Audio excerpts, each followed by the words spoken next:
Dang, you're good.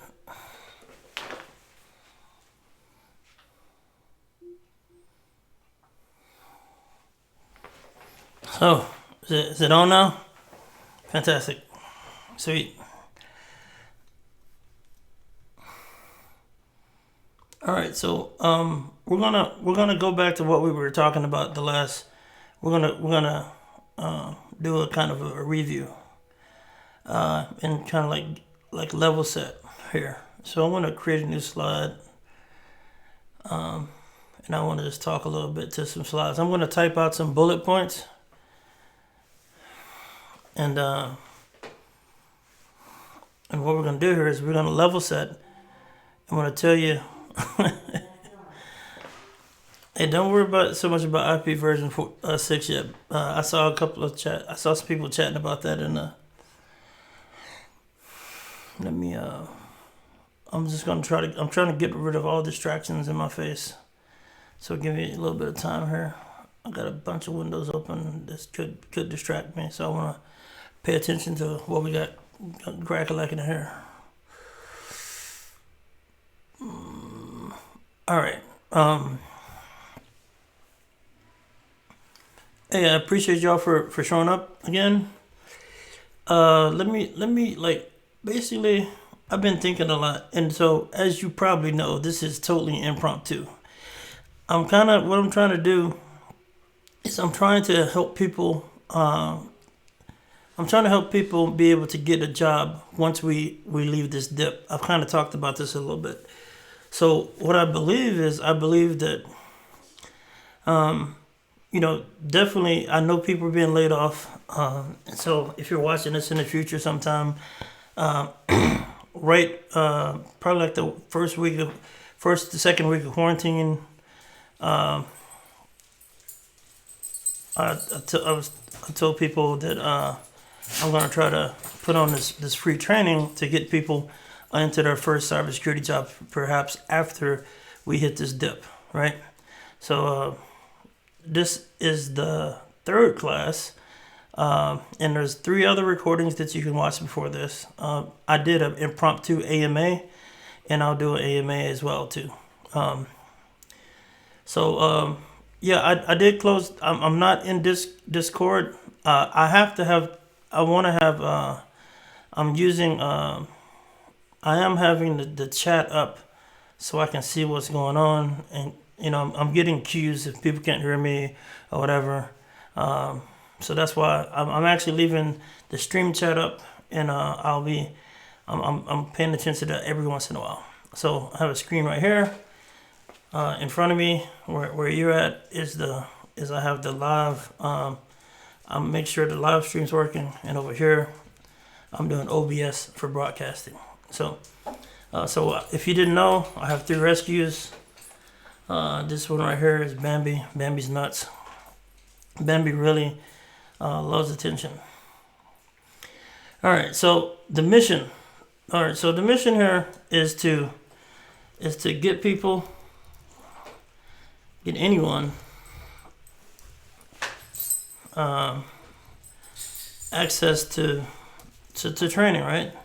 And what's crazy about this whole situation is in my head, I thought I might get 25, 50 people attending this.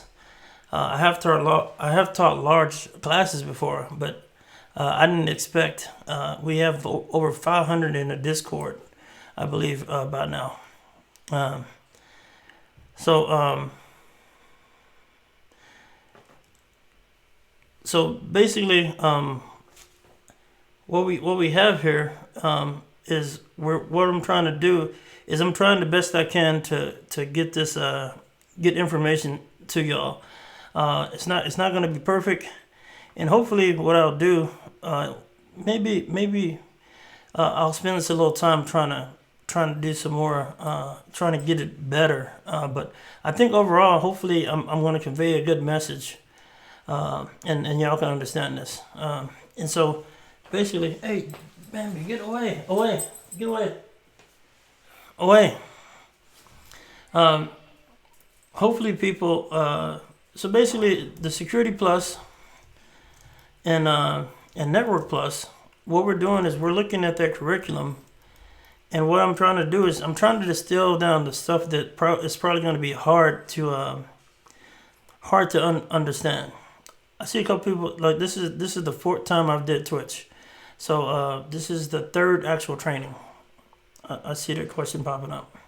So there's two more videos where I did training. There's one AMA, and this is going to be the fourth video, but this is the third training video. So we've done a little bit before. So if you need to catch up, you can actually go look, see that stuff.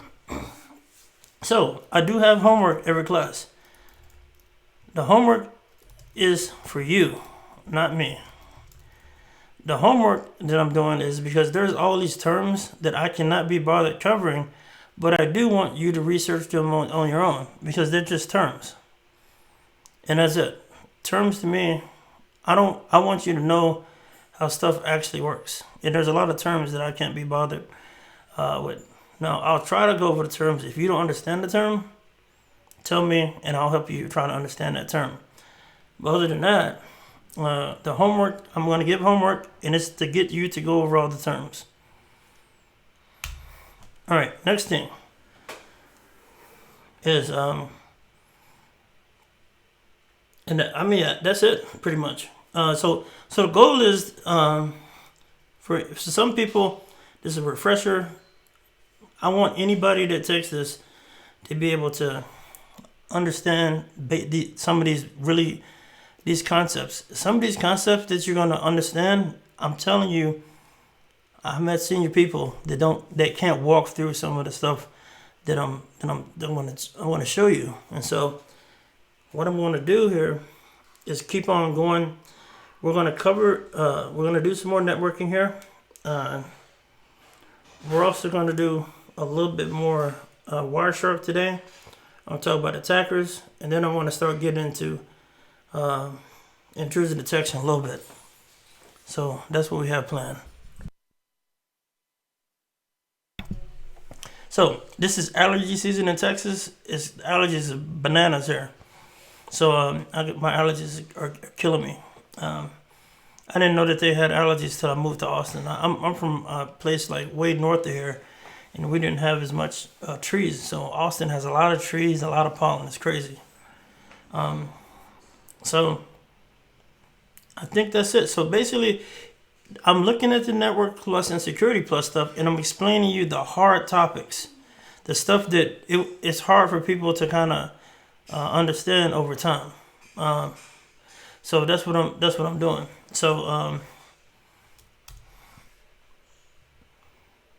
all right. So what I'll do is I'm gonna go through this a couple of times, and what I'm gonna do is I'm gonna pause. I'm trying to do this at least 25 to 30 minutes. I'll pause. You can ask me questions. Right now, I'm going to just roll. All right. So the homework last class. Let me pull that up. I'll talk about homework in a little bit. What we talked about last class is we talked about we did a PCAP, and what we talked about is we had this PCAP, and that was a sniffer, and the sniffer was capturing traffic related to the Sun OS box, and that box was a honeypot. A honeypot, of course, is a machine that you set up, and you want an attacker to attack it, and then you can actually learn from what the attacker is trying to do. You can actually find out attacker IP addresses and shine them. There's a lot of different applications. So honeypot is an old school deception technology, and they're making a comeback. A lot of people are using like tiny honeypots now on their network. So man, the mission is to give access to this training, and I want to be super approachable. I think I've always been approachable online.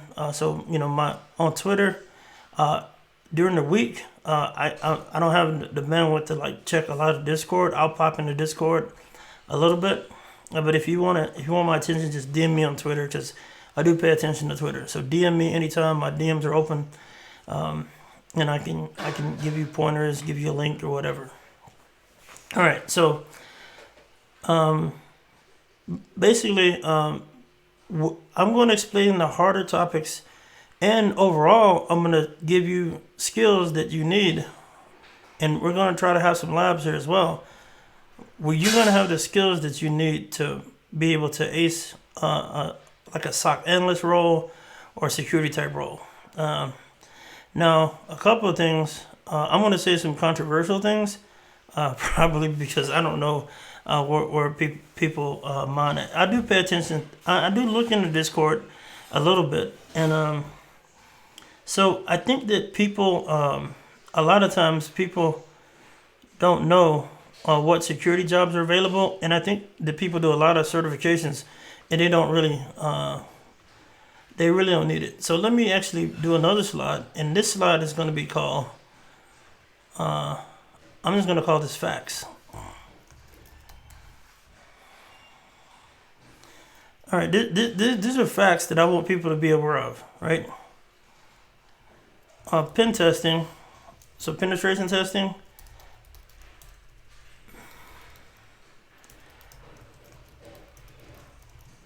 Is less than 5%, and that number of actual jobs out there.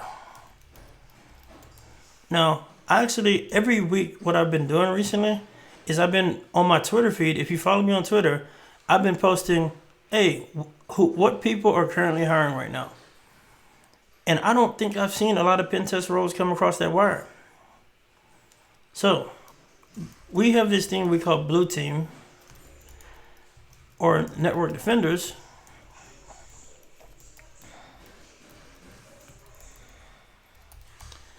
These are almost all the jobs. Okay? Yeah, so I don't care so much about the certification. What I care about is that you have the skill to actually get one of these jobs. So that means that this right here is 95% of the jobs. Now, some things I see people doing is they're more concerned with doing what they call the sexy stuff.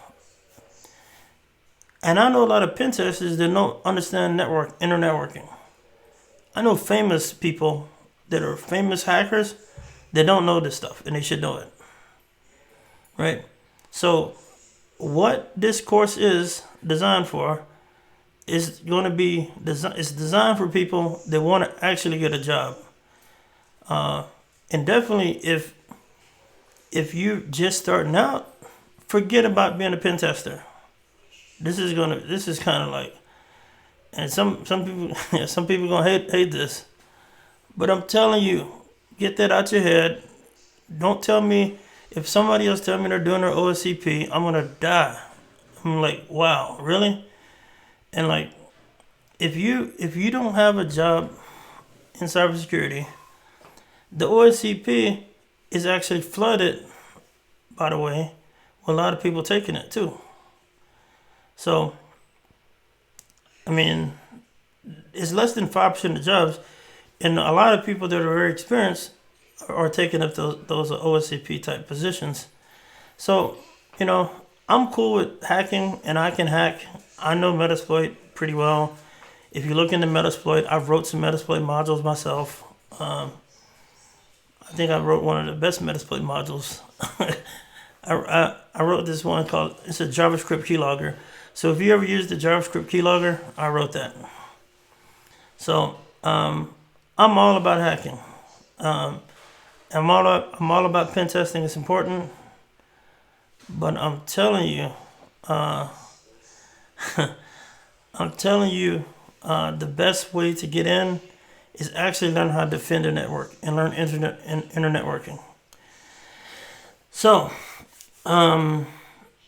I think that's it, because like I get scared when I see people that are just trying to get in and like, I want to get my OSCP, and I'm like, that's cool. But I've seen people that have no. I tell people, one of the things I do is I tell people, hey, can you send me your LinkedIn? All right, and if I look at their LinkedIn, and they have no history of cybersecurity whatsoever.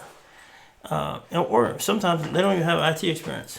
Um, and I'm like, hey, you might want to. The easiest way to get in is actually being a blue teamer. So once you get to be a blue, once you get in to get that first job, is it's going to be much easier to finesse your way into some penetration testing. And how you do that, once you get in, you can say, hey, look, I know, I have a little bit of pen testing chops, and you ask your management if it's okay for you to do some pen testing internally. Another thing that I see people that have blue team jobs, and then they start doing unauthorized pen testing internal. And that's a good way to lose a job. So I'm just like, there's plenty of money to be made in good old fashioned defending networks. And also, if you know how to defend a network, it's going to make you a better pen tester. Because what a pen tester should be able to do is they should be able to say, you don't need IT experience for what I'm doing. I'm hopefully going to give you a really good core understanding of what's going on, right? There's entry-level jobs in cybersecurity that require no prior experience. I'm going to give you a good base and a good understanding of this. And plus, we're going to give you reference materials. If you look inside the Discord, people are putting like mad resources in there. And so what I want to help you do is I want to help you all understand these core principles. And with these core principles, it's stuff I learned 20 years ago that I still use today. This whole OSI model, TCP, UDP, I still do this stuff all the time. I still use it all the time. So what the stuff that I'm giving you this is evergreen. And I don't know why in the heck Bambi keeps on coming over here. You see, Bambi is a son of a gun. This dog right here is crazy. All right, somebody said the slide is cut off. Hold on a second.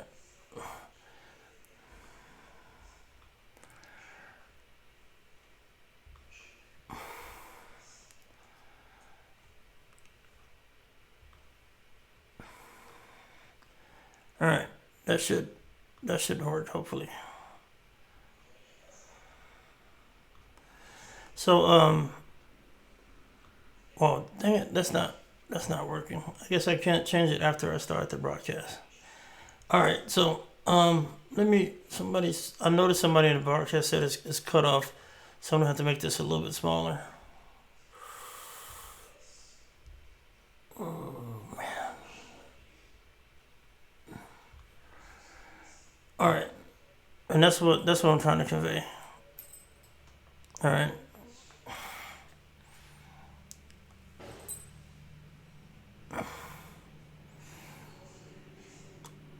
All right, cool.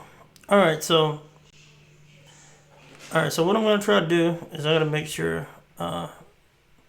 Whoops, cancel.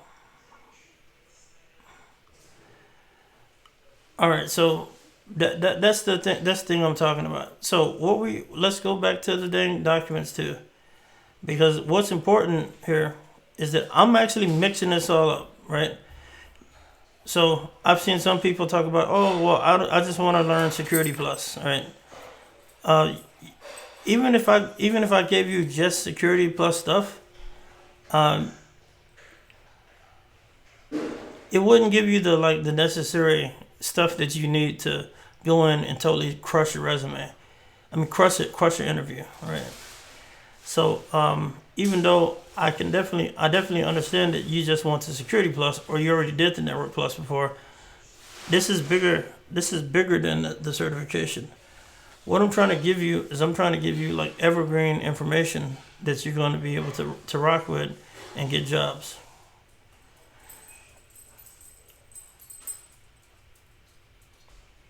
So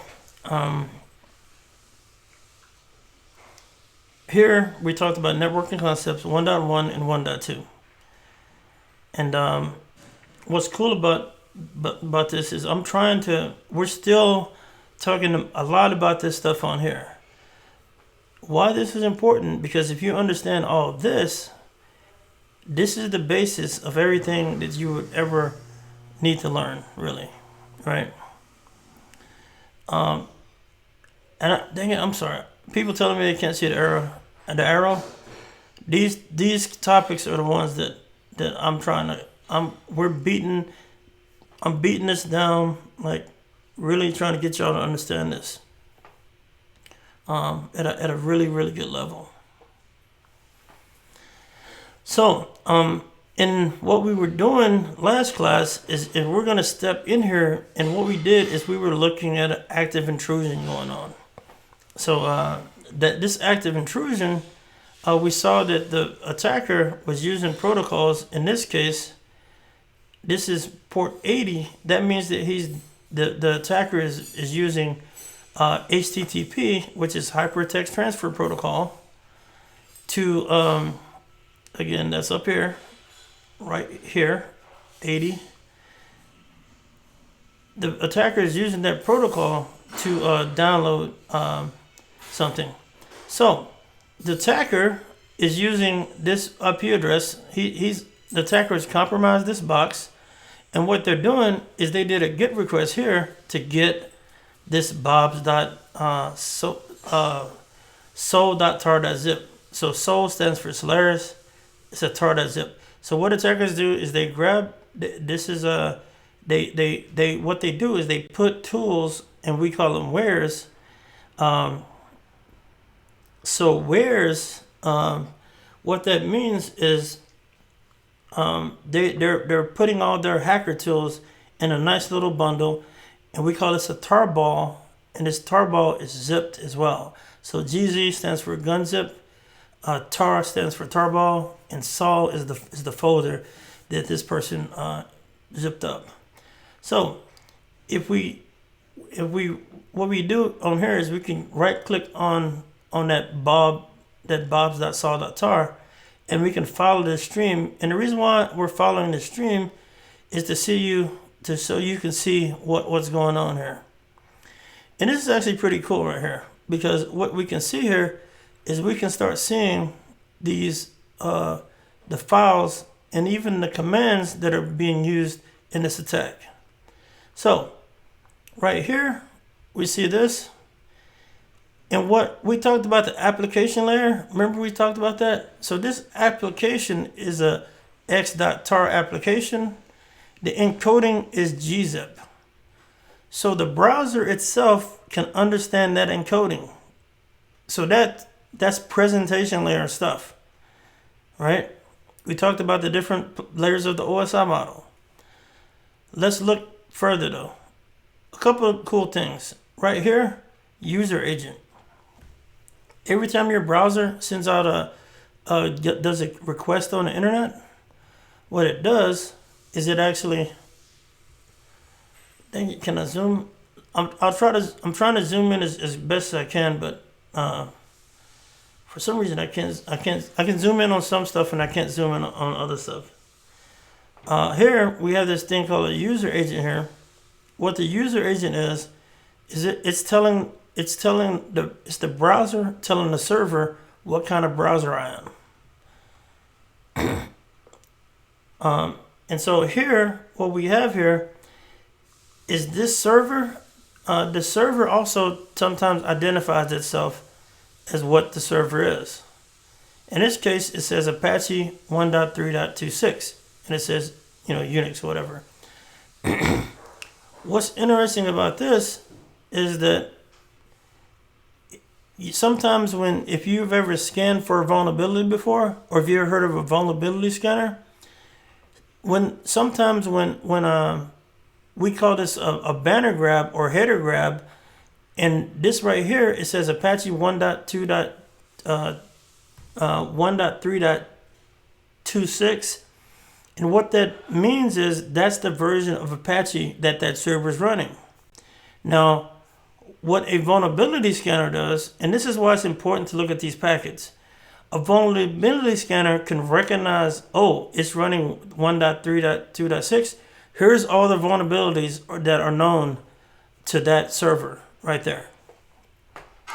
The same way, there's a thing called a passive vulnerability scanner. that's looking for user agents. So this version of wget is an old version of wget by now, and a passive vulnerability scanner just sniffs the wire and is able to detect what client applications you have. So this is how vulnerability scanners and things of that nature work. Because many times these applications are submitting all this really good information in plain text.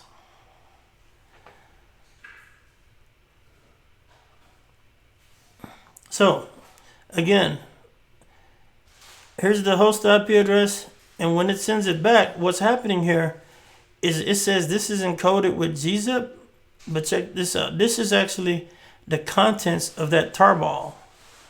A tarball is a collection of files concatenated, essentially. It's a collection of anyways, it's called a directory.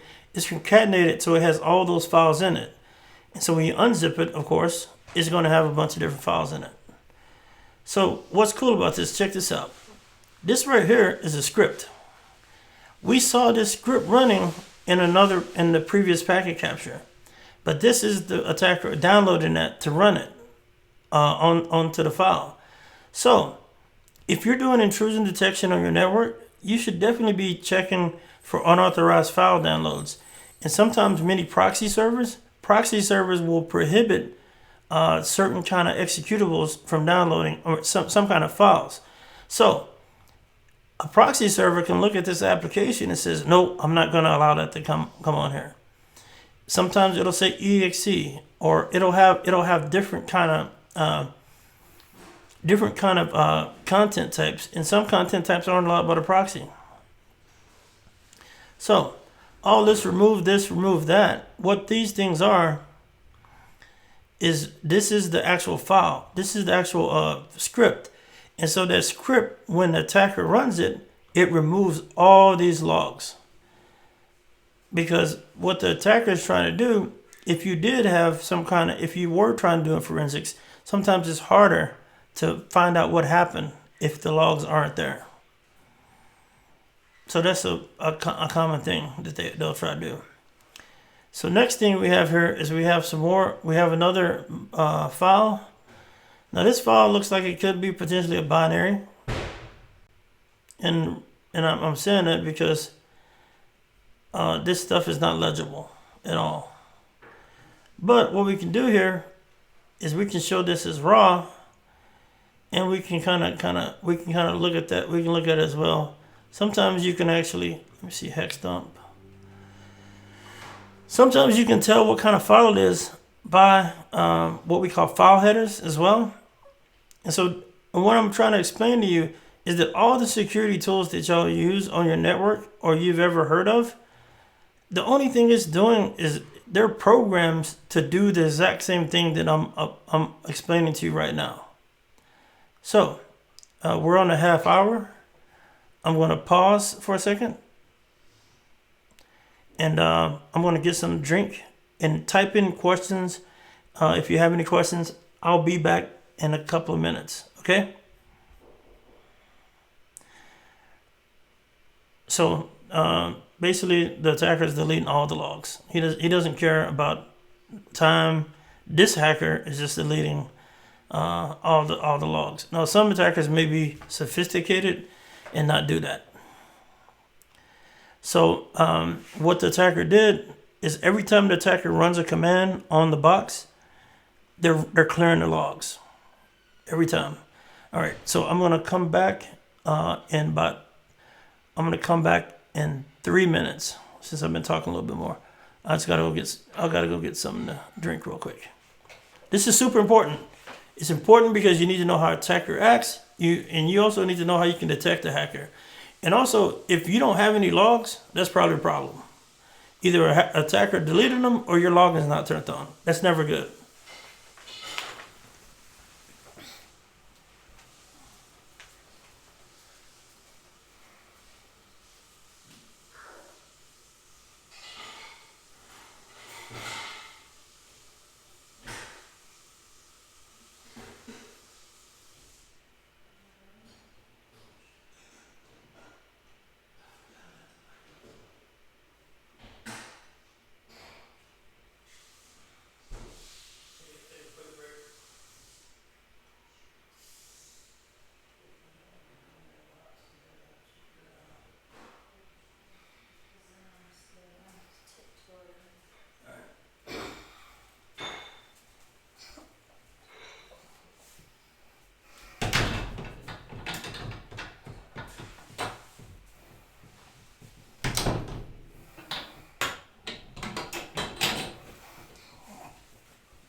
So a couple of questions.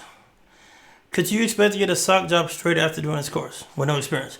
So I hope my mission is that you're going to be able to go through and do this analysis yourself.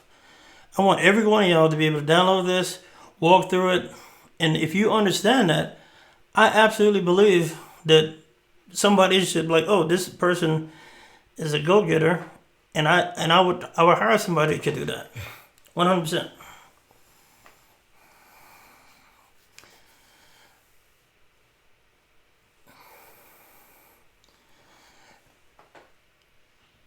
All right, so dang it, can I? All right, so on the stream, can you see the whole window now? All right, so it looks like you can see the whole screen now.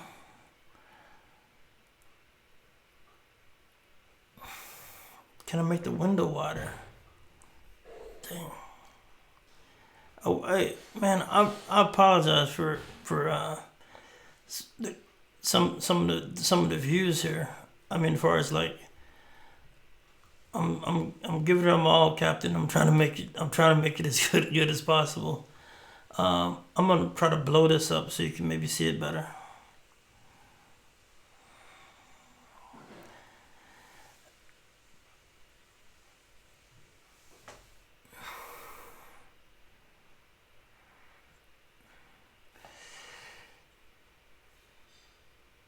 Yeah, so as far as I can tell, I'm doing everything I can to make this pretty good size. But other than that, I'm sorry. So so you're saying change the resolution of the virtual machine? Yeah, let me, like, some of the stuff I'll try to practice it. I'm sorry, so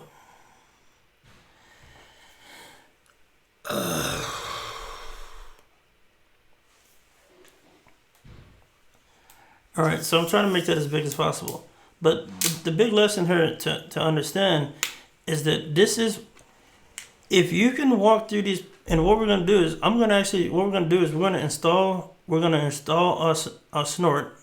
We're gonna install Snort, and with Snort you can actually take in a file, and it should give us alerts based on this traffic. Also with Snort, one of the things I want to get y'all to do, I want you to be able to run Snort in IDS mode, and also you should be able to create your own IDS rules. Now this bar from beginner to being able to do this, it can definitely be done. I used to teach police officers back in the day. Shout out to anybody that's LE in here. I taught police officers how to do this in a week.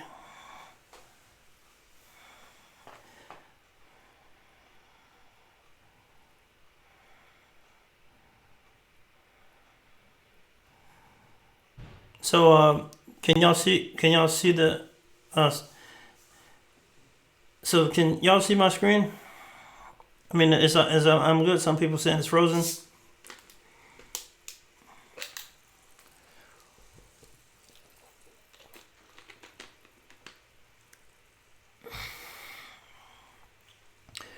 All right, so if it freezes, people, refresh, and it should come back. All right. So just give it a quick refresh if it freezes up, and all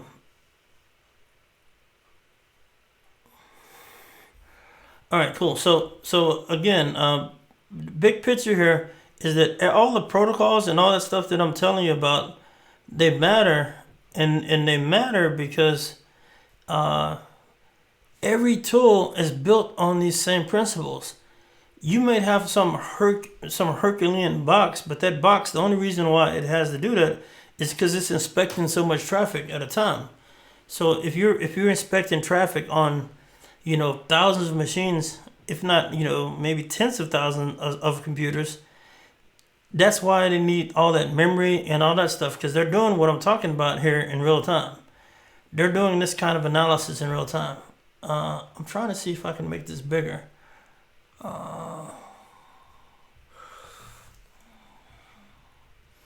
It doesn't look like I can make that one bigger. I'm sorry about that. But the analysis that we're talking about here is being done in real time.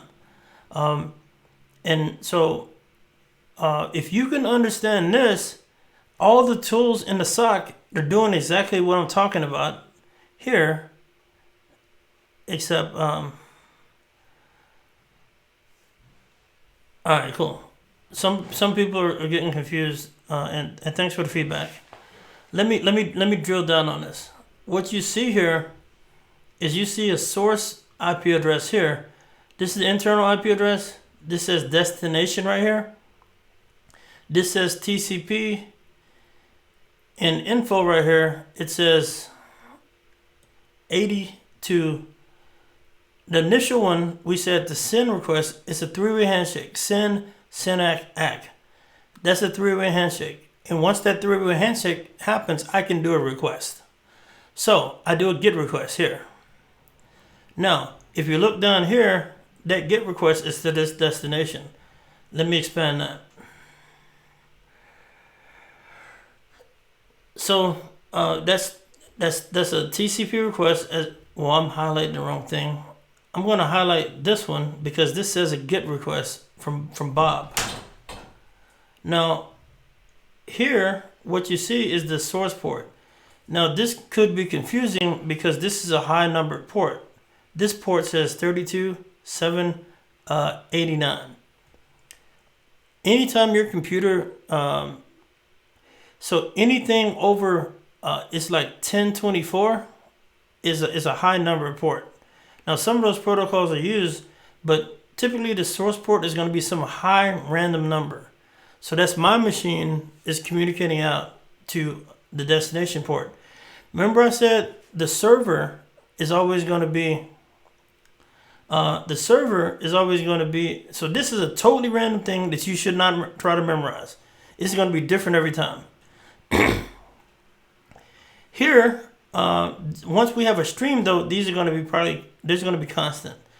The destination port, I want to do a web request. I'm going to use port 80 every time, right? So I don't know, I create a random port. The computer creates a random port. It picks it by itself, and it says, hey, go to port 80 on that server. That's what's happening there. Now, this down here, this says Hyper Transfer Protocol. That's HTTP, Hypertext Transfer Protocol. Let's open it up here. Now, this GET request here is pure text. 100% text. Just like I can type an email to you, this is text. But it's generated by, in this case, wget, by the client. Where it says wget, you notice there's a /R, /N, and down here, that's a 0D, 0A. This is getting really down in the woods, but it's super important. I want everybody to know computers aren't that complicated, right? And all it is, well, okay, you can't see the cursor, but I'm clicking on everything that I'm talking about now. So I'm changing it up a little bit. Everything, look for me to click and highlight something. If I'm highlighting it, that means that's what I'm talking about.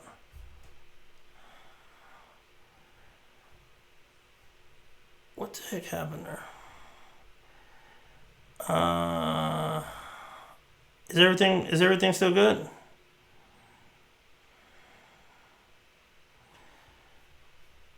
All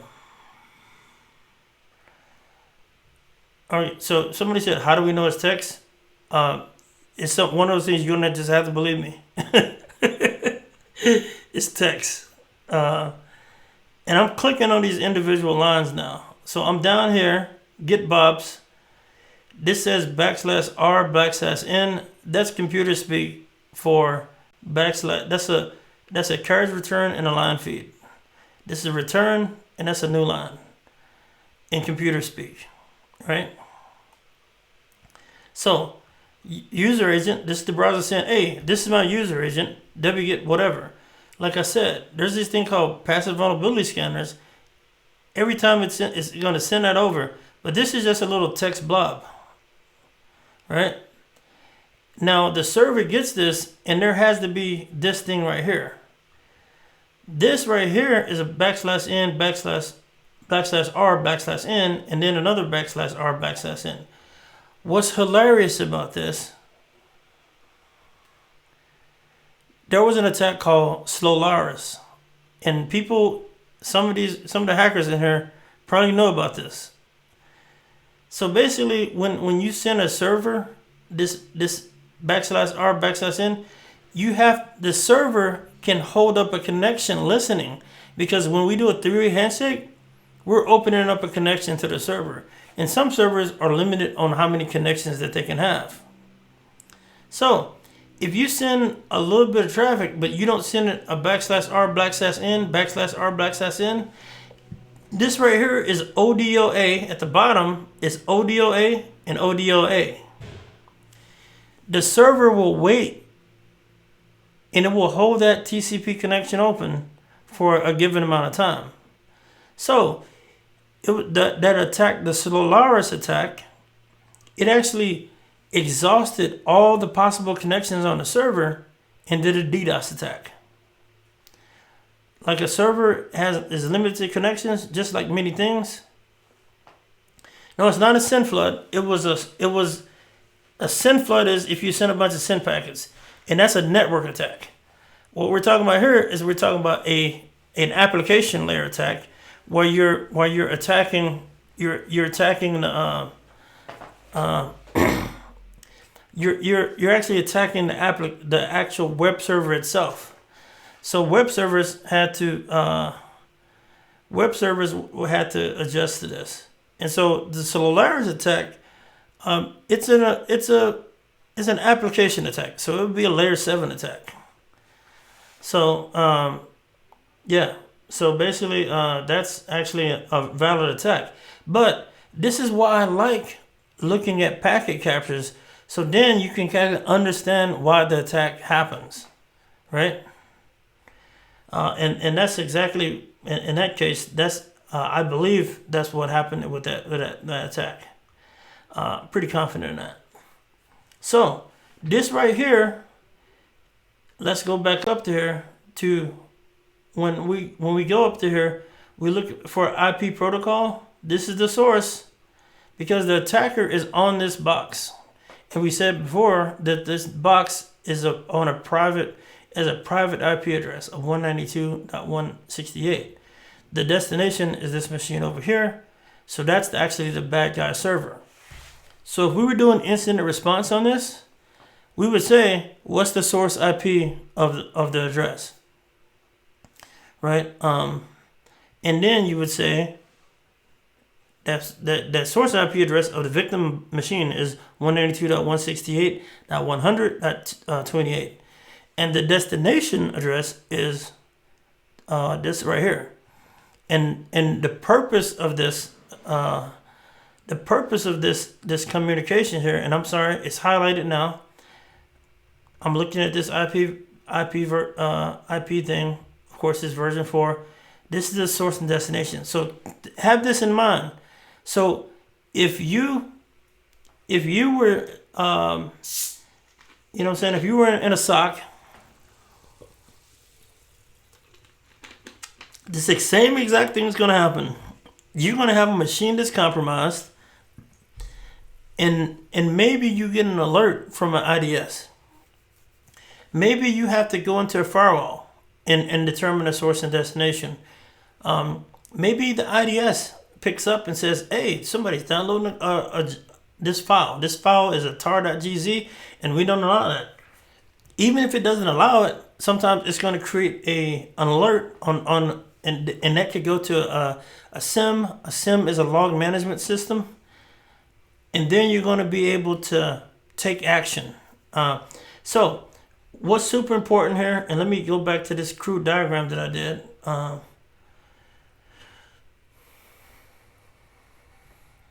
Dang it.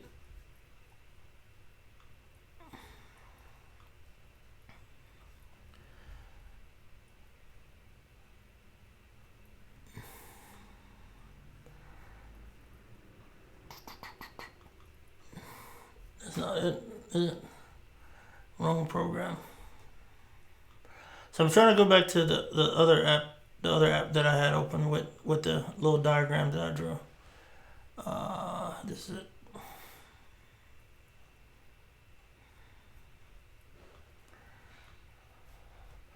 So what I'm trying to do here is just go back to the diagram. So again, the sniffers on here. Here's the victim machine. In this case, the victim machine is a honeypot. But and the bad guy, what the bad guy did, interestingly enough, and I'm going to draw another box on here. Control C, Control V, paste this up here. And what this is, and I'm going to grab me some text. Control C, Control V.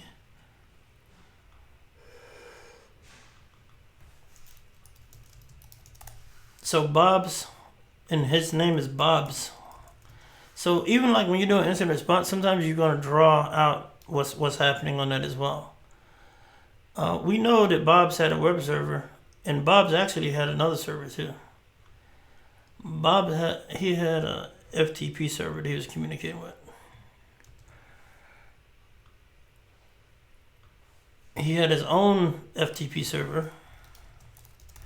And what's crazy about this, I told y'all last week, is that when Bob got onto this machine, what Bob did is Bob actually he downloaded a patch from Solaris, the proper Sun server.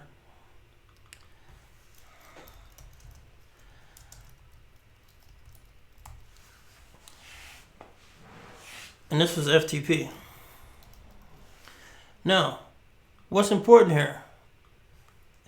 FTP server. FTP communicates on port 20 and 21. You may have discovered that throughout your searching and your thing. This is actually TCP. Let's just designate that. TCP port. Boom boom. This one is TCP port 80. TCP port 20, 21. So when you have an intrusion on your network, what happens is there's going to be all kind of traffic generated. So not only is the bad guy machine, that's the hacker over here, right? He's also, that Sunbox is actually reaching out to these other servers as well. Now this is where things like threat intelligence and things of that nature come in. Because let's draw these lines to make sure it's clear. Hold on a second.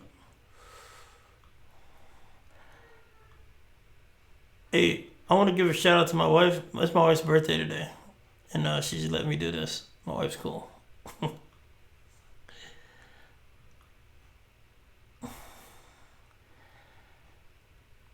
So this machine is communicating with 4 different boxes now. Does that make sense?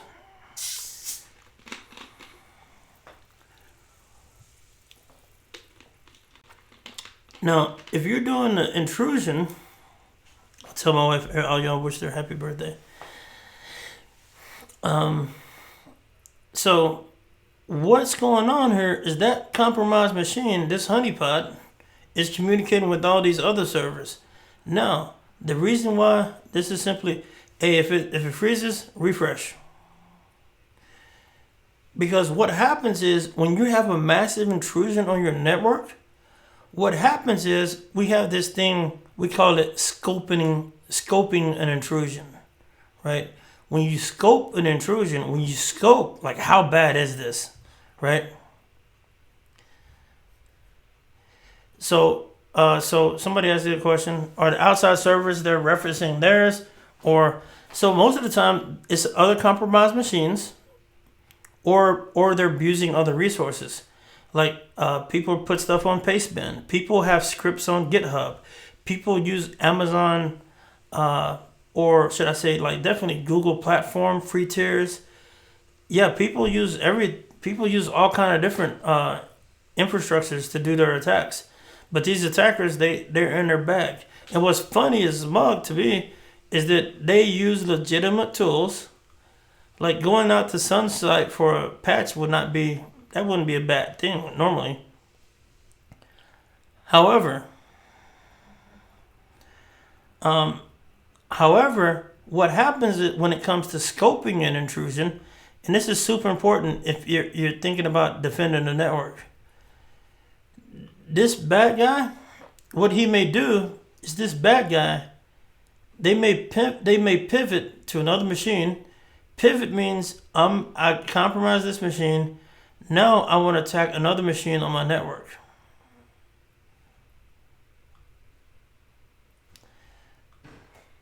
So this is, I'm going to say if this was Sun OS 2, we're just hypothetically saying. Now let me try that. So all these two machines are on the same network, and they both owned by us as we're a company. What happens here, if I get on this box and I have the same credentials or different access, I can actually go over here to this machine. And so say if that's the same OS, typically in a Windows environment, it's going to be same thing. So what happens is once this hacker connects to this from here, the attacker is going to spawn more connectivity to himself, to other tools. Maybe he goes to patch, or maybe this attacker goes over here to this other machine over here, and then this attacker will do another connection to all these other machines.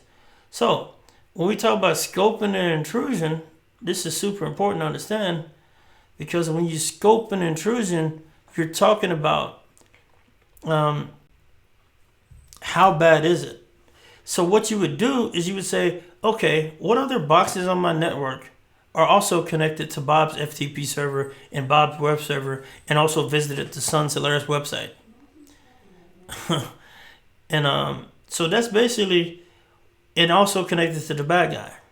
So when your job as a blue teamer is to quickly, you have an intrusion, you have to see what scope it is. So the scope, what you would do is you would see what IP addresses are the same, what server names are the same, what user accounts are on that machine, what software is similar on that machine that just got installed.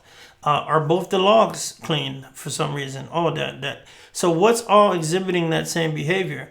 And that's how you scope an intrusion. And the reason why I'm going over this is because this is your main thing as a blue teamer, is understanding how this stuff works. Now, and that's how you do it. What other machines went to Bob's saw.tar.gz? What other, where else is that on my network? And sometimes, even if you're attacked, having the ability to determine the scope is super important, because sometimes you're attacked and sometimes the attacker can't pivot. Sometimes the attacker can't do something every once in a while. So I'm going to pause here for a second, and hopefully what I'm saying is making sense. You're going to ask me questions.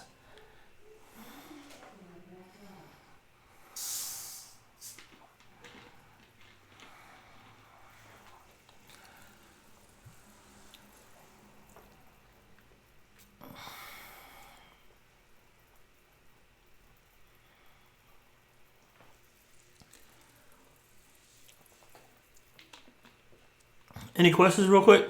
Is it all making sense?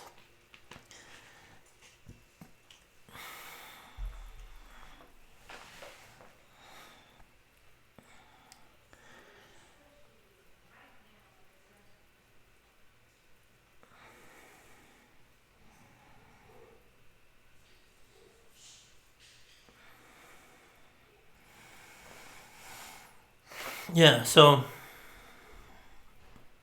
in this case,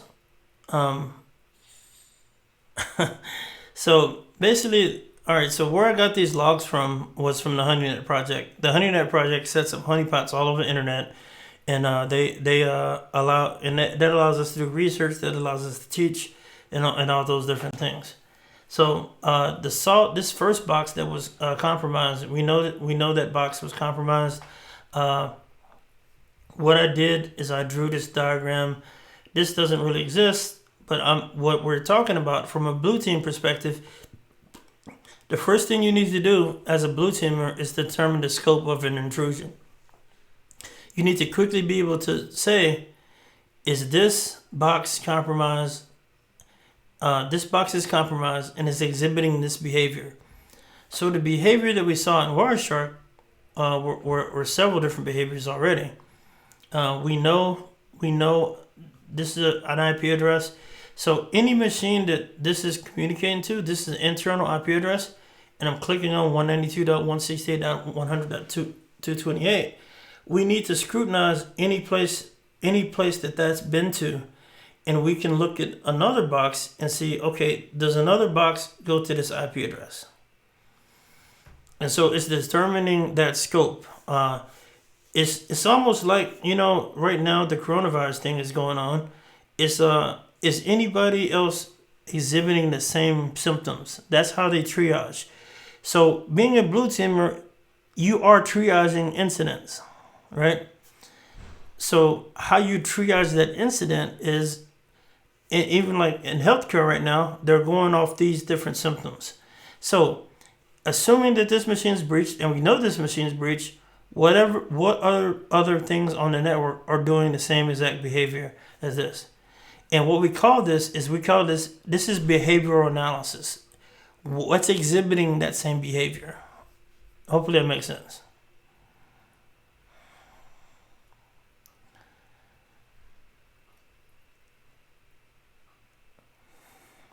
Yeah, somebody said, should every server have a baseline? Yeah, so you should definitely know what traffic is going on to each machine on your network.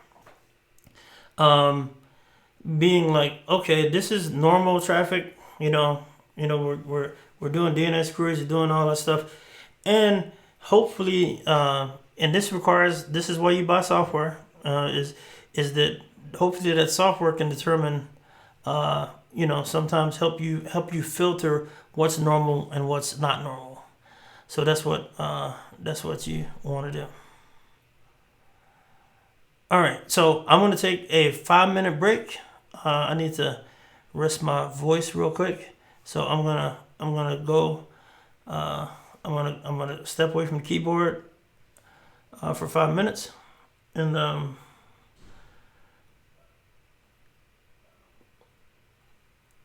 there's a lot of commercial software that does this. Firewalls, different commercial vendors do all this kind of stuff. But what's super important is remember what I'm telling you. Network security and all this stuff is super freaking simple if you just break it down to these levels that what I'm saying. So all the tools that we're ever talking about that you hear, they have to break down to this. I'm never amazed by any tool that I've ever seen. I don't. It doesn't amaze me because if you know how it works, you're good to go. I'll be right back.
All right. Hey, I'm back.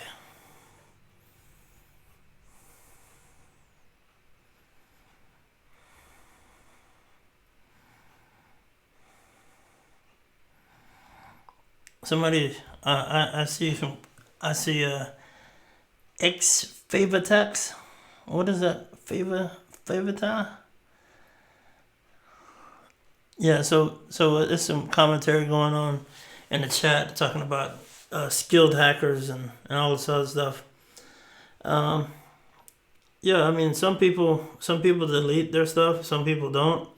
I think that many times attackers' stealthiness, favata. Hopefully, I'm saying it right. Sorry.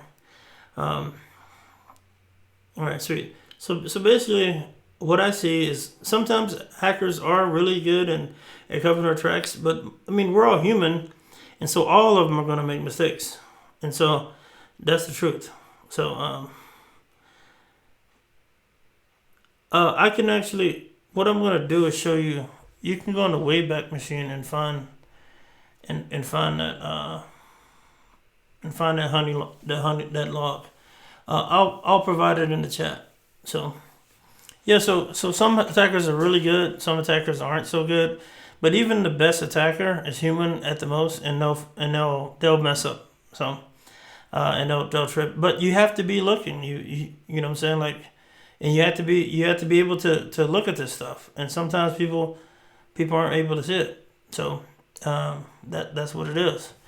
All right, so we've actually looked at several things. We saw an attacker executing stuff. We saw all kind of stuff. So let's go back to this slide here. The slide. Let's go back to the one where I was talking about. Let me see. What the heck, dude? Did I delete my dang slides again? Did I not save? Man, I suck.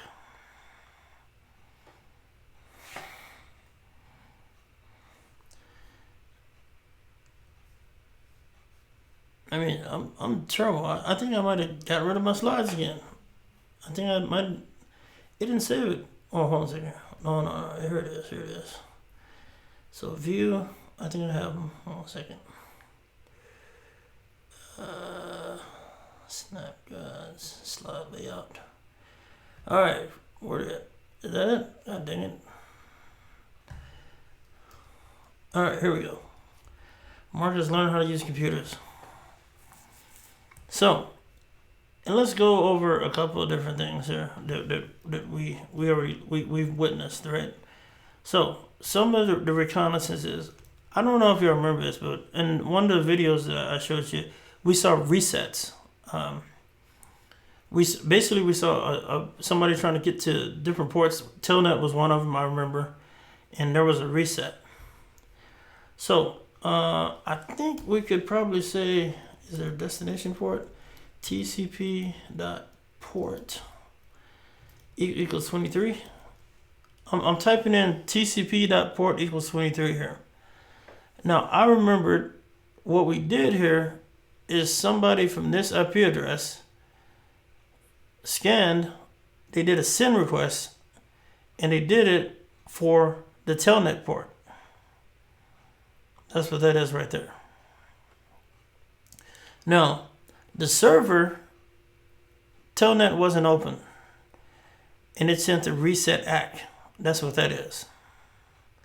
So reset flag, that's what that flag is. Now we can go in here and look. Hey, if you feel maybe lost or overwhelmed or anything, stick with it. If you stick with it, you can get paid. You can get paid. You know what I'm saying? If you and I'm really excited because we have a very, very supportive group here. And as a squad, we're gonna do it. Hey, yeah, the Wayback Machine has it. User 42, absolutely. That looks like a good link. Day 1 and day 3 should both be on the Wayback Machine. Hey, do not worry about being lost. We gonna get this. All right. We gonna get this. I'm gonna learn with y'all. I'm gonna learn with y'all. So we got this. We're gonna cover some stuff I don't know at all, and I'm gonna learn it with you because I know that's what you need to know. So, but what we need to do here, right, is this. You just gotta know. You just gotta know what some of the stuff I'm talking about is very, very important here. Understand how an attacker attacks a network, and understand how to detect that person attacking the network. And then once you understand that, you will know how. So the game plan is, I want y'all to be able to do protocol analysis really good, right? And I want you to understand intrusions really well too. So we're covering network intrusions and going through these logs, right? And we're gonna I want everybody to download Wireshark. So everybody do that. not right now. Everybody's gonna understand how to use Wireshark. I need y'all to do that. And then after that, you're also gonna know how to use Snort. Snort is an intrusion detection system. Now, I'm highly confident, and you're gonna have to put in some work here. You're gonna be able to go through these captures like I'm showing you, right? You're gonna be able to do it better than me. Also, on the other side of the house, I'm not showing Snort tonight, but we're gonna be doing Snort like a mug. Snort is not Snort as in like not that Snort. it's the open source intrusion detection system. So Snort, Wireshark, if you understand both them, you'll be a trained killer. Trained killer.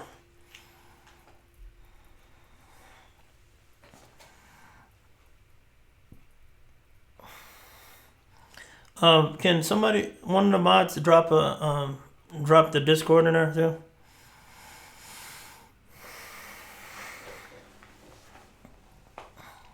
All right. So here's the deal. We're looking at these packets. We're doing what they call deep packet inspection manually. Now, some tools will advertise that they're deep. Yep, there's going to be some labs. By the way, so we see an ACK and we see a reset here. This reset is like, look, bro, don't try to connect with me on Telnet port. I don't have Telnet running, right? That's what it is. Yeah, I'm gonna teach you a little bit of Linux. I see that in the thing, right? We're gonna learn a little bit of Linux, but this conversation is very short. A SYN packet. This is not a through handshake. A through handshake is SYN act. That's getting rejected. That's actually what a firewall actually does all the time. By the way, firewalls. This is how firewall. I mean, it just sends these resets all day. That's like one of the main things that that a firewall does. It just sends resets all day. You know, somebody tries to connect to you, reset. It's all over the place. Intrusion detection systems can do that as well. Linux and Linux commands are the same in many cases. Linux and Unix is pretty much the same command structure. Linux was a lot of GNU tools actually ran on Unix before Linux existed. So what we use Linux is some geek was like, it's not Linux, it's GNU, it's GNU Linux or whatever. But yeah, Linux and Unix pretty much the same thing. All right, going back to here. So what I was trying to explain is we saw some reconnaissance. When somebody's trying to connect to ports like that, 9 times out of 10, that's reconnaissance. And let's look at this real quick. We can say TCP flags, and we can say ACK equals 1, because that's the bit set. This is a bit. This is actually 1 byte. I mean 1 bit. It's one little flag. It's a flag, we call it, but it's one little thing. It's 1. So it's equals 1, and TCP dot flags dot send equals 1. No, hold on a second. Yeah, it is, right? Did we say? Oh no, we said reset. My bad. Reset. Oh, that was already spelled out. Let's try this one first. Equals 1. Enter. Oh, sweet. Look at that. So we have a bunch of these, and to be honest with you, this is something you wouldn't. So basically, your day-to-day job, you wouldn't necessarily be doing Wireshark like this, but I have made people. I saved $1 million project one time by being able to go in here, do packet captures, and finding out something. I saved the company millions of dollars by being able to do this, because they had a big problem and they couldn't figure it out. And I did a packet capture and I diagnosed their problem just by doing a free Wireshark thing. So what you see here is this being scanned by several different things. But notice here,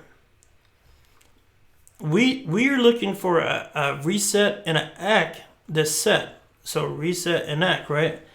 Here, we're sending these to external machines. So these external machines here, you see this right here? Those are looking to connect to all these different ports. In particular, and you can actually look these ports up. So say if we want to look it up, that's 3677. So basically, sometimes there's well-known ports, and then there's other ports that people use for different protocols. Let's look for that. Let's say TCP port. And your job as a SOC analyst is going to be looking these kind of things up. Like, what port is that? I don't freaking know, right? So it's 3668. And what is that? What is that?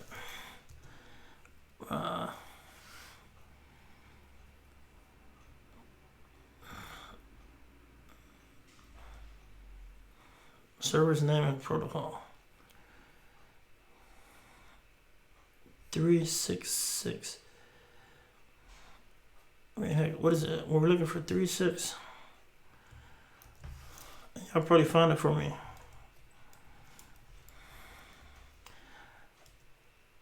Six, 7. Is it on here? God dang it, it's not on here. Well, anyway, you'll be able to find a reliable source that's on some is a. So basically, you'll be able to find what these are. I'm not gonna waste my time going through these, but what you see here is this port is the port that they tried to connect to, and we're sending a reset ACK. Here, you see they tried to connect to 443, and we're not listening. We don't have SSL. We don't have HTTPS running on this server. And in some cases, this is pretty much what some of these things are. Also, I think that when you actually hang up in communications, I'm pretty sure that you might get this kind of thing too. But this could be indicative of a big time port scan, right? So basically what I'm trying to do is like walk you through these things and understand, like looking at these and understanding how these protocols actually work. So some scans are limited, and some scans are not limited. Let me see if I can do let me see if I did app install nmap permission denied, unable to acquire D package. What?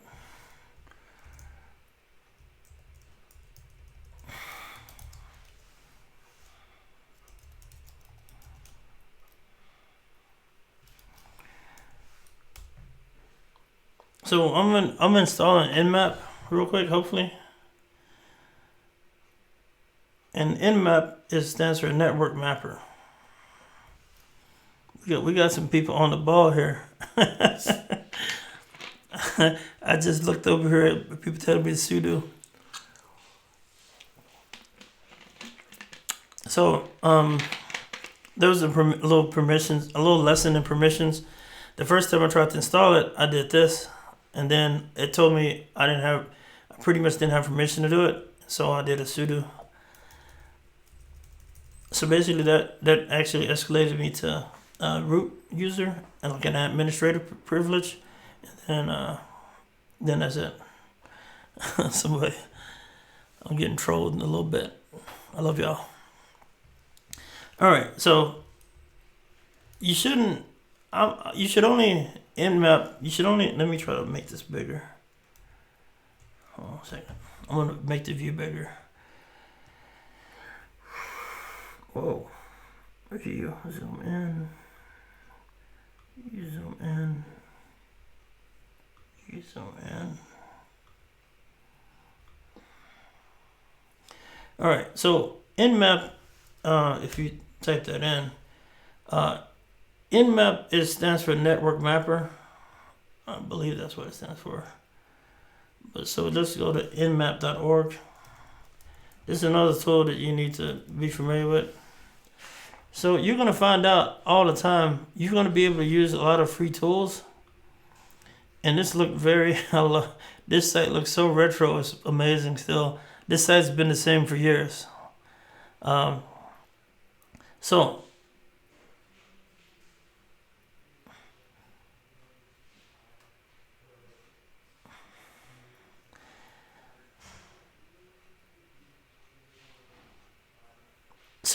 here what this does is this allows you to do network scanning. Hey, by the way, do not scan any random websites. I'm not encouraging y'all to do anything crazy. Don't scan random websites and stuff that you don't own. Always scan stuff that you have. And like right here, there's a scan me here that we can do. So we can just copy that. Let's just copy this. And this is just an example. I suck at computers.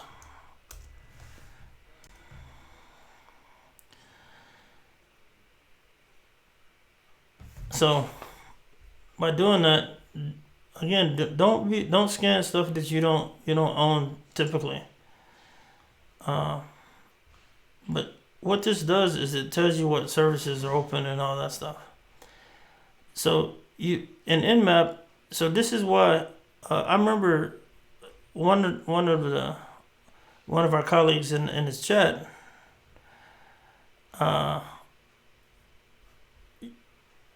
One of the colleagues said that you can listen on any port you want to for any service, and sometimes people hide stuff. But dang it, can I go up or not? Oh, here it is. Oh man.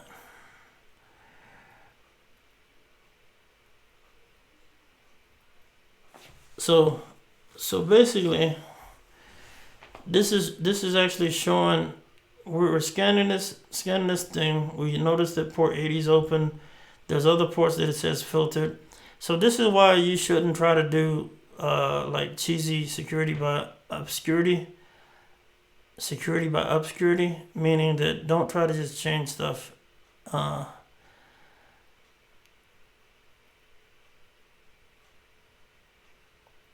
So here it says that discovered 80 open, it discovered 222 open, this discovered this port open, and this discovered that port open.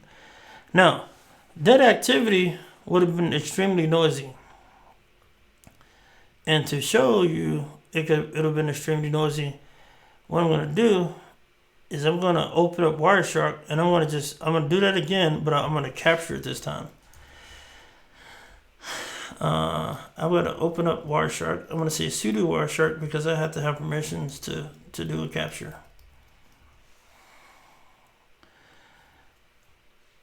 Alright, so now I'm going to hit this. And I'm gonna hit this again. Whoops. Control Z to run in the background. What the heck do I do? Hey Linux guys, I forget what I do? To do it in the background, what I do? Help me out. Whoa, hold on a second here. I don't have permission to. Hold on a second.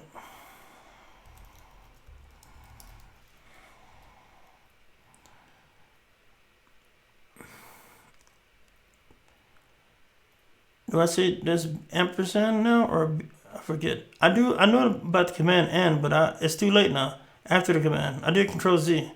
I forgot. Do I do BG now? All right, hold on a second here. I gotta type in the password off screen.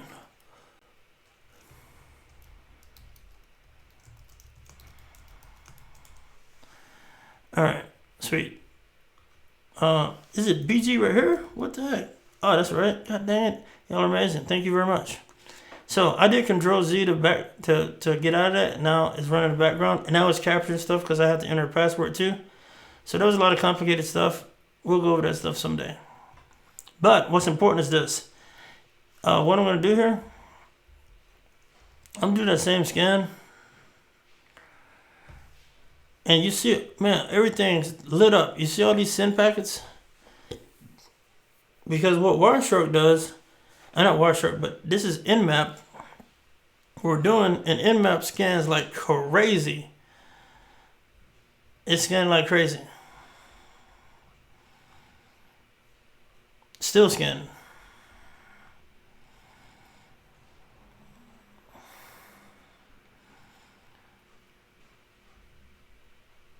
And after a while, eventually, all right. Somebody said try mass scan. I'm using Nmap. We gotta take it. I'm just gonna use a couple of tools. We're not gonna try to use too many tools. All right, so it stopped. But what we can do here, what's interesting about this is now what we can do is we can go back over here.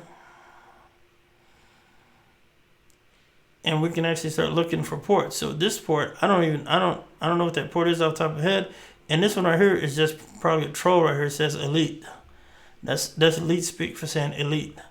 So what I can do is it says open port here. So what I'm gonna assume that there was a three-way handshake there. So now what I can do, I'm gonna stop this capture, and now I could actually filter what I was capturing, but now I want to search for that port. So port TCP port, and that port was elite. It was 31117. All right, so here's a send packet, and this is my IP address right here. Look right here. So what I did here is coming from me to this is the. I'm clicking on it so y'all can see it, and I'm going to expand it. My IP address to this scan me IP address. Right. So what's important about this is you see there's a three-way handshake here. Right. And at some point, let's just we can actually follow the stream. And there's no packets in this particular stream. I'm going to filter out that stream. I'm going to keep on following. I want to see everything that happened on here. Now, how this works, everyone, is what it does is it's going to also try to see what service is running on there too. I think it'd probably be better if I said is equal to 80, because I can show you a better example with 80. So it's going to 80. What? My bad. TCP.port equals 80. All right. So this one is going to 80. And what I want to show you is that we did the three-way handshake here. It did an ACK. And look here, my machine did a reset act. And so the scanner is saying, hey, I don't want to really talk to you. I'm just playing. Reset. And here it does it again. It's communicating with that port. So what it tries to do, this is what we call a port scanner.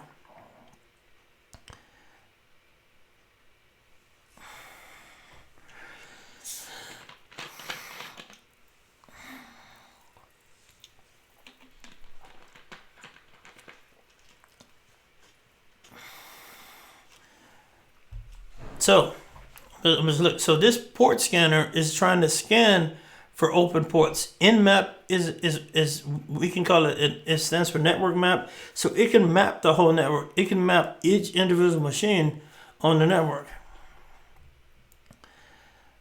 I don't know if I can show my screen, but I'm trying to click as much as I can on everything. I'm sorry about that.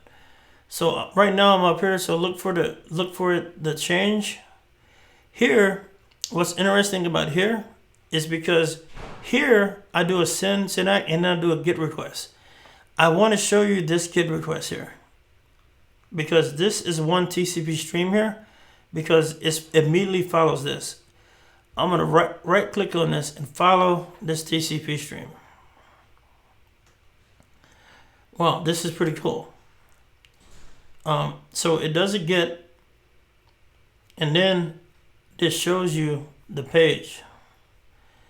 This is Nmap's page, and what it does here is my port scanner can see that this is running Apache, and right here it says Ubuntu. So I know two things about this machine just from what we call a banner grab, right? And so this is running this version of Apache. Now, if this was vulnerable, what a vulnerability scanner like Nessus or Nexpose or Qualys, those tools would compare this to a database, this server to a database to see what vulnerabilities it had. And also this says Ubuntu, that just gives me up the operating system right there too. Now sometimes these things can lie to try to confuse people as well. Somebody tell that might work. Hold on a second. Yeah, the zoom in is not working there, bro.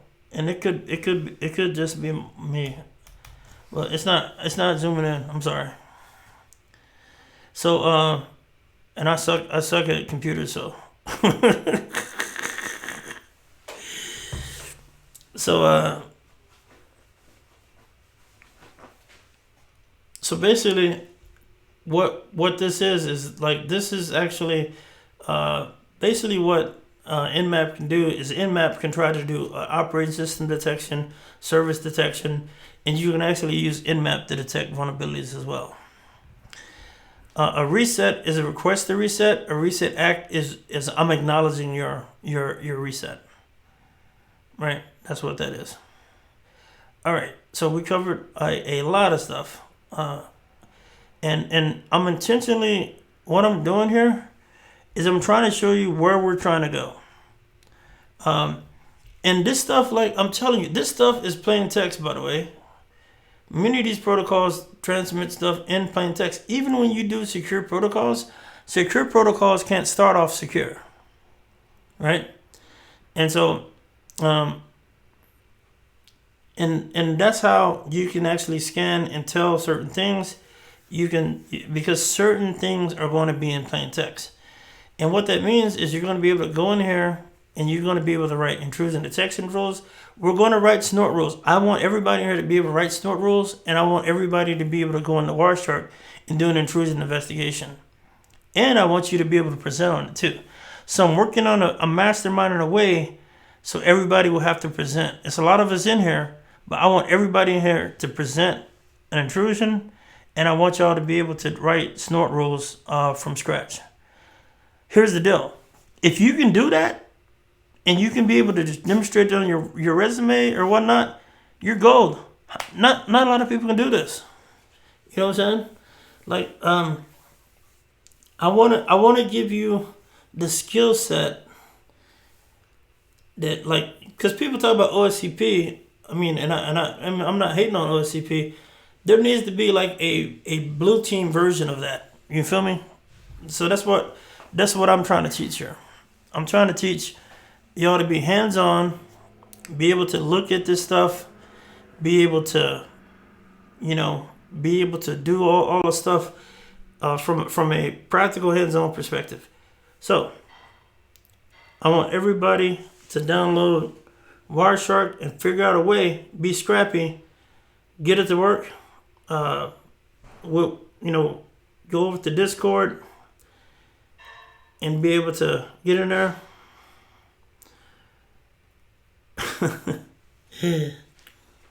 I want everybody to be able to, like I said, I think I'm gonna build. We got to come up with a way to. I want to do some sim activities.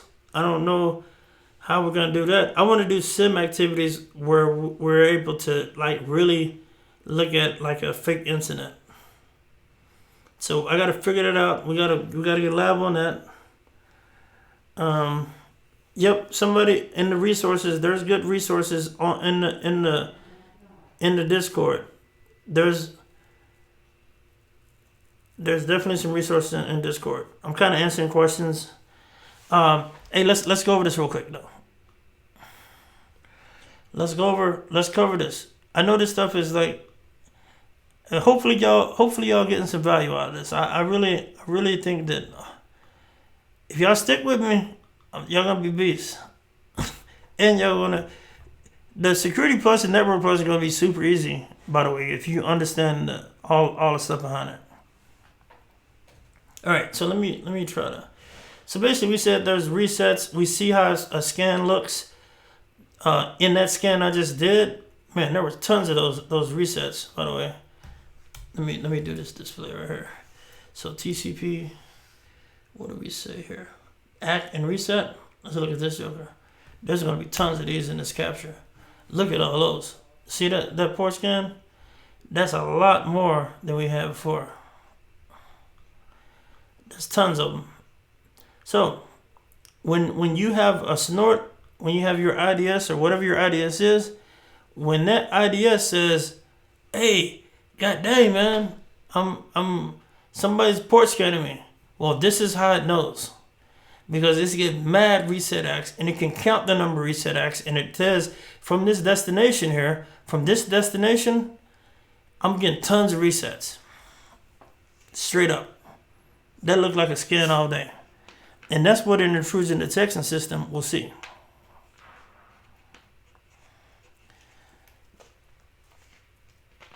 Hey, if you can do what I'm saying, the security plus ain't nothing on it. I'm telling you, bro. I'm telling you, bro. If y'all can follow along and do all this stuff inside out, and that's the challenge, you can pass security plus. This is way over what the security plus asks you to do. And I got people to pass security plus that know nothing about security. You know what I'm saying? So, no. Nothing's easy. Nothing's easy in life. Everything's easy once you pass it though. That's what I noticed. You know what I'm saying? You know what I'm saying? Like, this is so OP compared to what you need to do for Security Plus. This is like, put it on your resume, protocol analysis, Wireshark this and that, and I'm gonna make sure that we get this right. You feel me? Screw the certifications. No, the knowledge is what matters. I mean, I don't care if you ever pass Security Plus. I don't care if you pass the Network Plus. Doing these skills and being able to demonstrate it, and like I said, I got something in the bag for y'all that I'm gonna try to, that I'm putting together. There's gonna be like, it's gonna leave no doubt. See that sign up there? I got this sign up here. Is this sign? It says right there. It says leave no doubt. And so, what we doing is we gonna leave no doubt. We finna kill it. Leave no doubt. And that's a great quote. Everything's easy in life once you pass it. I think life is counterclimactic. somebody said, what's this IP address? 204.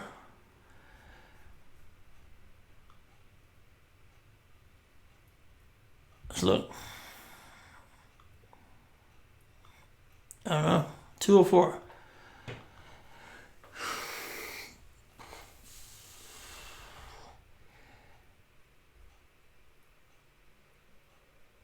It says destination port 443. So that means that I'm connected to that somehow through SSL. And so that could be unrelated. That could be a web session. That could be anything like that going on in the background. So when you capture Wireshark, you capture everything. You feel me? Everything. So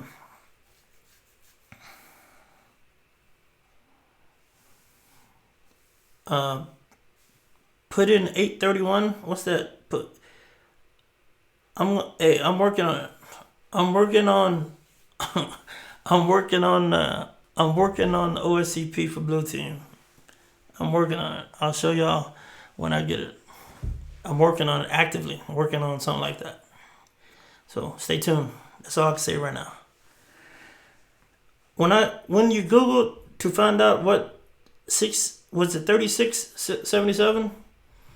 All right, let me try to do that real quick.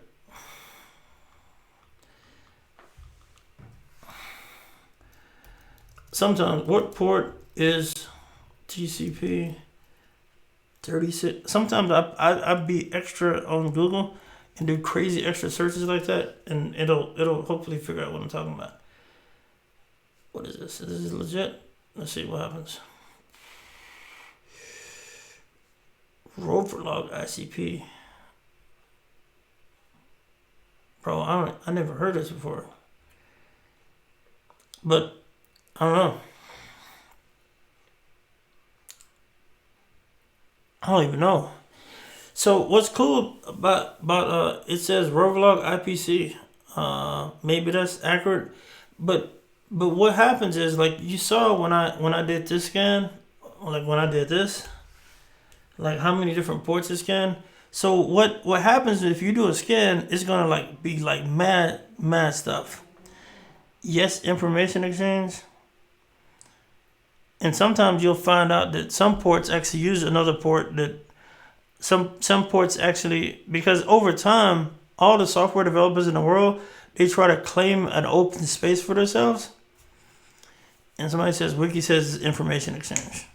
But don't get down the rabbit hole of what's this and what's that, because what you want to do is, when you're doing an intrusion, you can't chase down every little port and all that stuff. I'm going to give you some advice on that, because there's all kind of traffic going on, but you have to quickly be able to understand what's normally used for an intrusion. Everything's not suspicious, but stuff like, no logs is suspicious.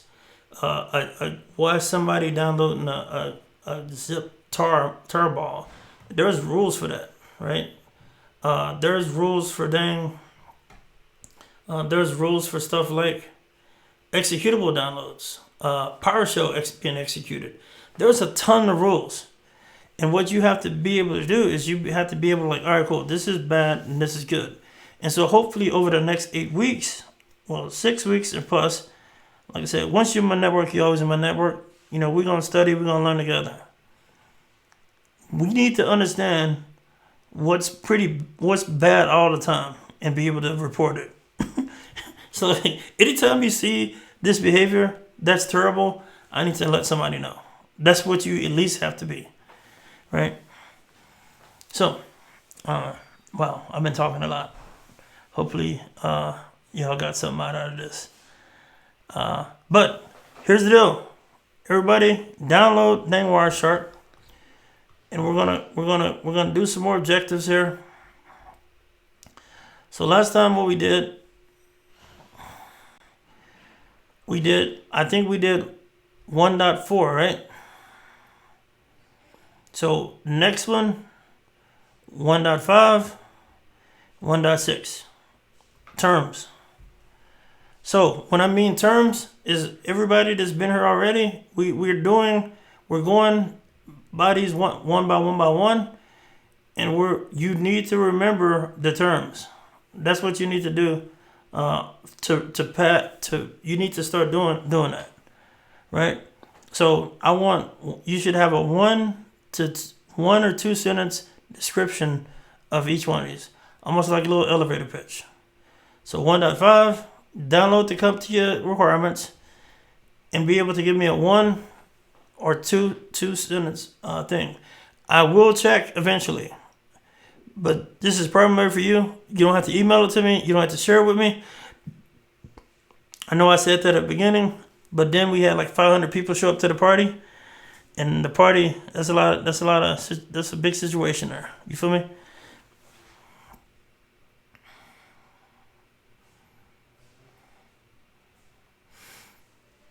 All right.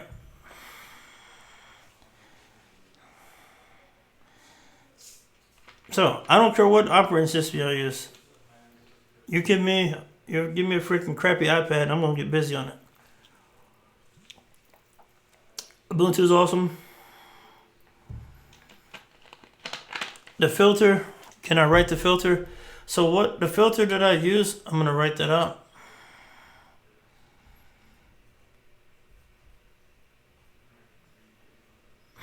So the filter that I use to look for resets, god dang it.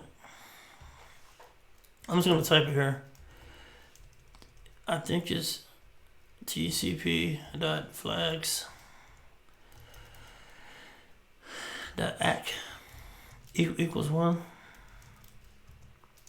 ampersand tcp.flags.reset equals 1, and that's the lowercase.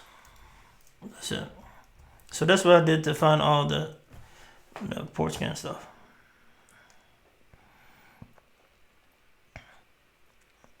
All right.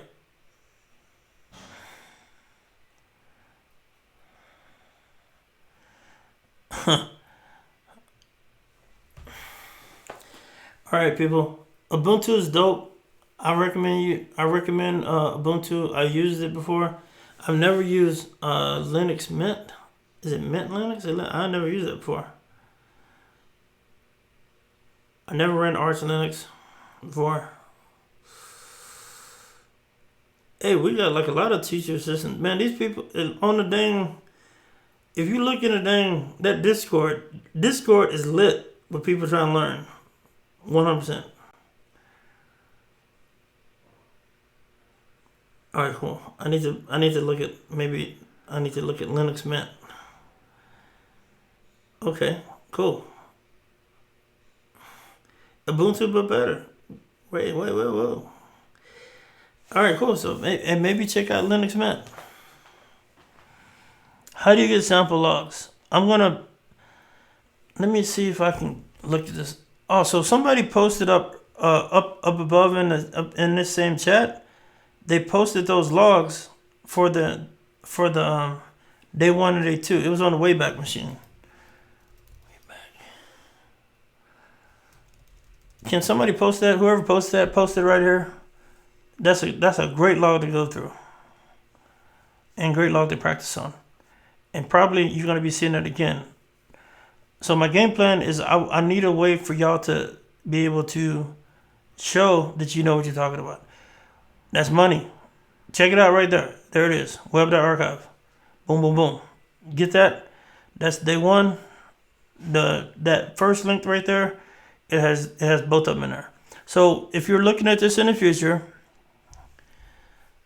you want to go to web. All right, can I copy this? Hold on a second. I'm gonna try to paste it over here.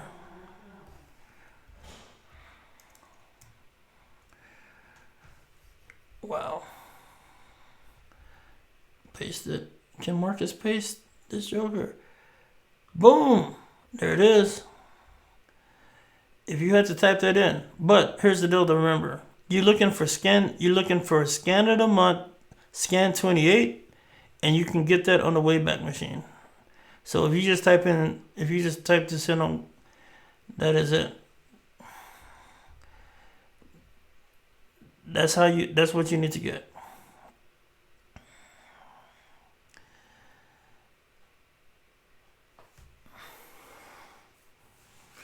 All right.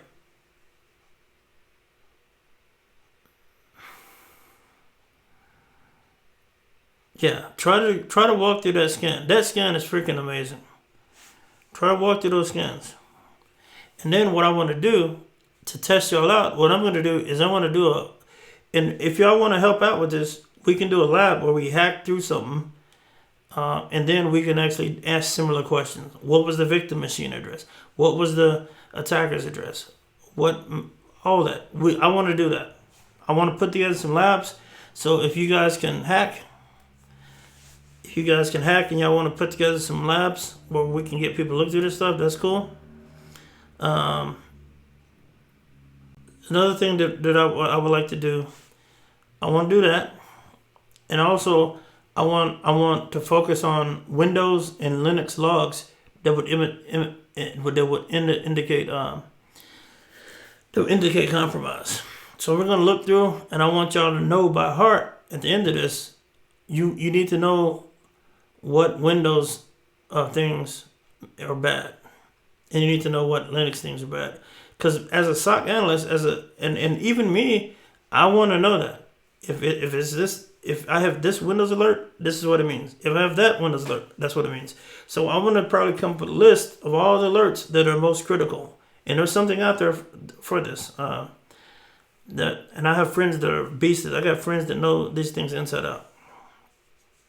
So that's kind of like, those are the kind of labs I want to be doing and the kind of information you need to know. And most importantly, you need to be able to articulate that in the form of a resume or some other way. And so I'm working on that too. But on the lab bit, definitely wouldn't mind doing some lab stuff we're talking about. All right, so are we still on the topic for the certs? On the topic, of course we're still on the topic for the certs. Yeah, this is what I'm giving you is a deep dive into the stuff. I believe that the certification content is way easier than the deep dive I'm giving you. And I also believe that what you're going to do is, by going over this stuff, going over real analysis and all this stuff, and I will be drilling in what's testable. And that's what I'm doing the whole time, by the way, right? What I'm doing when I walk through this packet capture, I'm talking about TCP. I'm talking about the three-way handshakes. I'm talking about what protocol. I'm talking about, so all the stuff on the test is like quizzing you. It's like a quiz, pop quiz, right? Right? So this is a whole different level. You feel me? So this is a whole level of, like, you're gonna know this stuff really well. And what I want you to do is, since I want you to download Wireshark, you're gonna know Wireshark, you're gonna know protocol analysis. You're gonna be able to put protocol analysis on your resume and mean it. That's way better than saying, "Oh, I have a Security Plus," or I can write my own custom snort rules, blah blah blah, and be able to explain that to somebody. Are you kidding me? That's freaking ridiculous. Like, I would bet you that a lot of people that y'all look up to in the hacker community can't do this stuff. You know what I'm saying? Like, straight up. So y'all gonna be way better beasts at this stuff, and by covering we're gonna wrap everything up, bro. You know what I'm saying? We're gonna wrap everything up where, here's what you need to know for the test. Here's some sample test questions. Here's how you do sample test labs. Here's how you do all this stuff too. Yeah, I mean, get the certifications for sure. But you know what I'm saying? But I'm on some whole extra. I'm being super extra here, where I'm leaving no doubt. And I said this before. If you ever seen me before, I'm from Waco, Texas, right? And so Steve Martin is from Waco, Texas. Steve Martin, the comedian. Steve Martin, he has this saying. He says, "You got to be so good they can't ignore you." So the certs that are closely related to this are Network Plus and Security Plus. Hey, if you just want to take the Network if you want to take the Security Plus, just take that one. You feel me? You know what I'm saying? So, but I don't believe in taking a lot of certs either, though. I believe in skills. That's what I believe in. Like, there's a bunch of people running around with certifications and don't got no skills. There's a bunch of people running around with no degree and don't got no skills. You know what I'm saying? So that's what I wanna instill in y'all. I could go down here like any other boring professor and like, yeah, TCP/IP, blah blah blah, blah blah blah. Nah, bro. This is like, yeah, no. You gotta do. So your homework is to download Wireshark and get it to work. By the way, stop in the Discord if you're having problems. The homework is 1.5 and 1.6. Each one of these terminologies, 1 or 2 sentences to describe them. These notes are going to help you study, right? For the test, if you want to take the test, right? That's the homework on that piece. Because I do want you to be able to approach this content. Now, if y'all are having some kind of crazy problem with the terms, I will definitely help you out with that too. Like, Marcus, I don't get this term. Cool. Let's go over that. Let me lecture on that, right? Plus, you can buy a study guide for that crap. You can't buy a study guide to get Marcus J. Carey spitting facts like this. You ain't gonna get no study guide for that. So,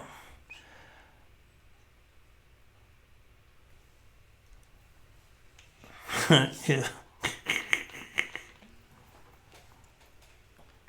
Skills plus certs. Skills plus certs means a lot though, right? So yeah, I would say focus on the Security Plus. You should be able to know the Network Plus too. Like, I'm giving you the inside outs to TCP/IP all upside down. Like, this is like game. Like all this networking stuff, infrastructure stuff, we can talk about that stuff, network operations. You want to know this stuff inside out. So,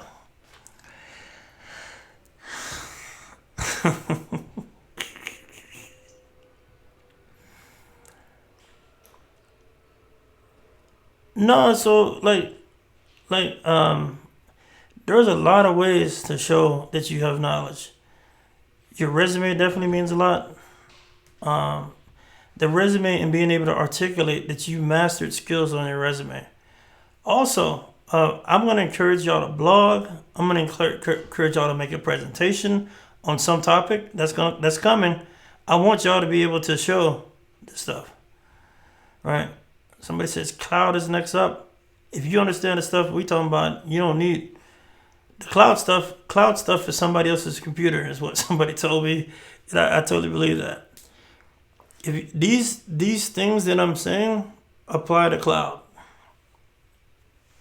Everything I'm saying is evergreen. I swear to God. It's like, it's nothing that I'm covering in here that's not evergreen. Right?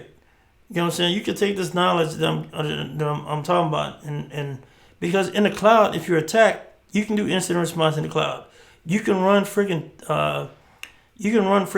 TCP dump in the cloud to do an intrusion investigation. You can download that dang thing and you can read that in the Wireshark. You can do T-Shark in the cloud. I mean, god dang. I mean, I'm telling you, this is evergreen business. You feel me? That's what I'm talking about. Oh yeah, so the stuff that I'm giving you, I use this stuff to hack stuff all the time. Because if you can actually attack a target and do a packet capture. Somebody's talking about bug bounties. The packet captures can show you how to freaking do this. So example, like straight up example. This is so funny. How many people heard you Shodan before? Probably a lot of y'all. I remember back in the day where dang Shodan did not have a dang RD. It didn't have an RDP search, and there was these RDP kept on coming out, right? So I was like, hey, the guy John Matherly, he's the guy that wrote Shodan. He still writes it today.